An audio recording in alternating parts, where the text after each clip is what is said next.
Media ভাইরা, আপনাদের মাধ্যমে আমরা একটা বিষয় অবগত করতে চাই যে আমরা মূলত এখানে দাঁড়ানোর একটাই কারণ হচ্ছে যে আমাদেরকে বঞ্চিত করা হয়েছে।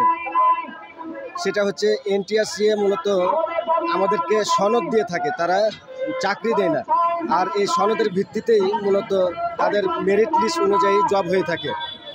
এখানে অনেকেই যারা লিখিত নাম্বারে 40 পেয়েছেন তারা 40, 41, 42, 43 পেয়েও টিকে আছে এবং ভাইবা নাম্বার কোনো উল্লেখ করা নাই।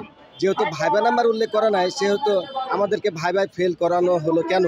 এটা আপনাদের মাধ্যমে আমরা তাদের কাছে প্রশ্নটা পৌঁছে দিতে চাই যে কেন তারা আমাদেরকে এখানে বৈষম্য করলো। আমরা তো এখানে বৈষম্য শিকার হওয়ার কথা না। এই জুলাই বিপ্লবের পর আমরা এটা চেয়েছিলাম যে আমরা খুব সুন্দরভাবে দেশের মধ্যে আমরা বসবাস করতে পারবো এবং এই চাকরি হলো আমাদের একটি মৌলিক অধিকার। আমরা আমাদের মৌলিক অধিকার থেকে বঞ্চিত হয়েছি। এর জন্য তাদেরকে জবাব দিতে হবে কেন আমাদেরকে এখান থেকে বৈষম্য করা হলো।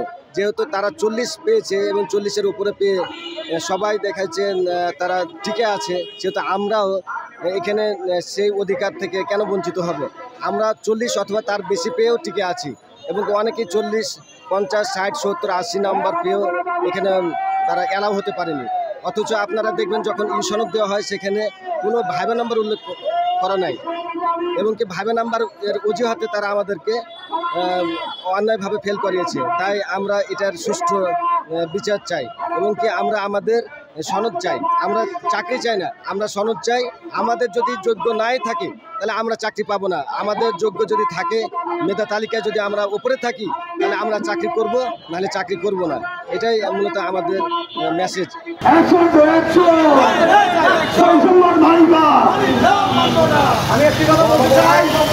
আমাদের যে দাবি দেওয়া দুটি, আমাদের প্রথম দাবি দেওয়া হলো 1 থেকে 17তম যারা ছিলেন তারা বাইরে উপস্থিত ছিল, যারা উপস্থিত ছিলেন এবং যাদের কাগজপাতি ঠিক ছিল তারা সবাই উত্তীর্ণ হয়েছিল, তারা শতভাগ পাস করেছিল। কি কথা ঠিক না? আর আমি আরেকটি কথা বলতে চাই, আপনারা জানেন এনটিআরসি পাস মানেই চাকরি না। কথা ঠিক? আমি আবারও মনে করিয়ে দিতে চাই এনটিআরসি পাস মানে চাকরি না। কথা ঠিক? অন্যান্য চাকরিতে আপনি পাস করলেন, আপনি জয়েন করতে পারবেন, আপনি চাকরিতে যোগদান করতে পারবেন, কিন্তু এনটিআরসি পাস করলে আমাদের সনদ দেয়, এই সনদ প্রদান করে। আপনারা জানেন? আপনারা জানেন? কিন্তু আমাদের এই সনদ প্রদান করার পরে আমাদের যে কাজটি করে সেটা হলো সিরিয়াল হয়, উপর থেকে মেধাক্রম অনুযায়ী আমাদেরকে নিয়োগ দেওয়া হয়। আমি ঠিক বলছি? ঠিক বলছি?